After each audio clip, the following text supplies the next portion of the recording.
नमस्कार। आज के इस नए एक्सप्लेनर में हम सीधे उस रात की बात करेंगे जिसने सबकी नींदें उड़ा दी थी। हम एक बेहद चर्चित और बेबाक टिप्पणी का विश्लेषण करने वाले हैं जो पश्चिम बंगाल के एक ईवीएम स्ट्रांग रूम के बाहर देर रात हुए भारी हंगामे पर आधारित है। सोर्स के इस नजरिए को समझना वाकई दिलचस्प है कि आखिर उस रात क्या हुआ था और इसके पीछे क्या क्या दावे किए गए। तो चलिए बिना किसी देरी के सीधे मुद्दे पर आते हैं। इस पूरे मुद्दे को साफ तौर पर समझने के लिए हम इसे कुछ हिस्सों में बांटेंगे।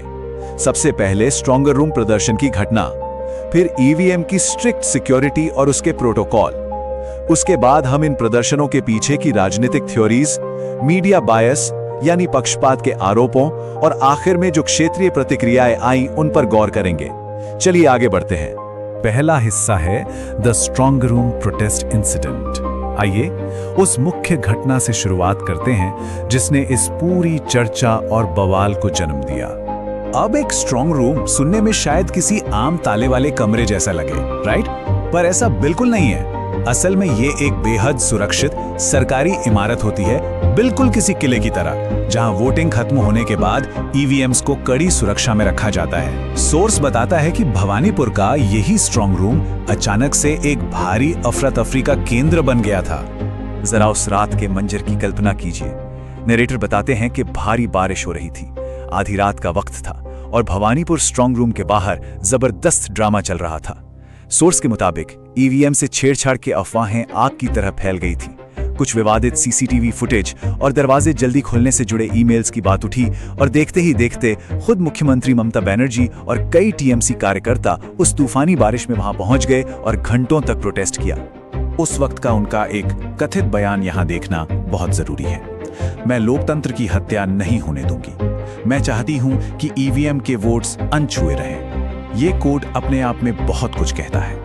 ये साफ तौर पर दिखाता है कि टीएमसी के नजरिए से इस प्रोटेस्ट की अहमियत कितनी बड़ी थी और उस रात वहां का पॉलिटिकल टेंशन कितना हाई था। अब आते हैं दूसरे हिस्से पर, ईवीएम सिक्योरिटी और प्रोटोकॉल्स। आखिर इन छेड़छाड़ के आरोपों में कितनी सच्चाई हो सकती है? इसको सही संदर्भ में समझने के लिए सोर्स हमें ईवीएम के सख्त नियमों की एक डिटेल देता है।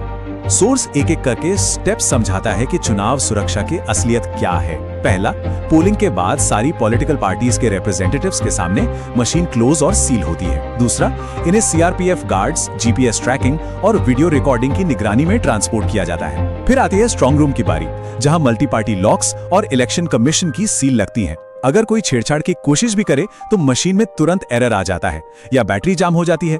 ये कड़क स्टेप बाय स्टेप प्रोसेस बाहर चल रही उन अफवाहों के बिल्कुल उलट है। इन टेक्निकल फैक्ट्स पर भी ध्यान देना जरूरी है। सबसे बड़ी बात, ईवीएम में कोई इंटरनेट कनेक्टिविटी होती ही नहीं है। इसमें तुरंत बैटरी परसेंटेज चेक करने का फीचर होता है। यहां तक कि पार्टी के लोगों को ट्रांसपोर्ट गाड़ियों के पीछे पीछे चलने की पूरी छूट होती है।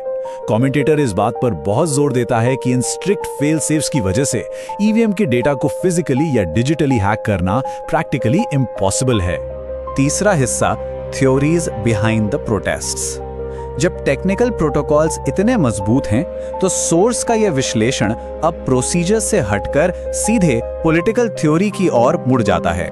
यहाँ एक बड़ा सवाल उठता है जो नैरेटर एकदम सीधे पूछता है, अगर ईवीएम्स वाकई इतने सिक्योर हैं तो आधी रात को अचानक इतनी पैनिक क्यों मची?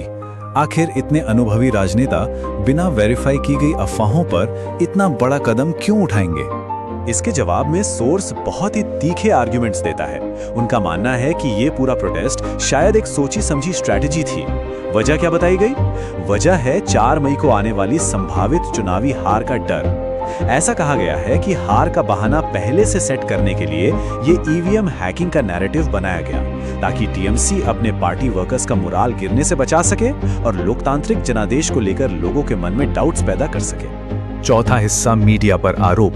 इसके बाद कमेंटेटर का फोकस थोड़ा ब्रॉड होता है और वो नेशनल और इंटरनेशनल मीडिया की रिपोर्टिंग पर सीधा निशाना साधते हैं। ये कंपैरिजन काफी दिलचस्प है। सोर्स यहां एक पैटर्न पॉइंट आउट करता है जिससे वो मीडिया का खुला पाखंड मानता है।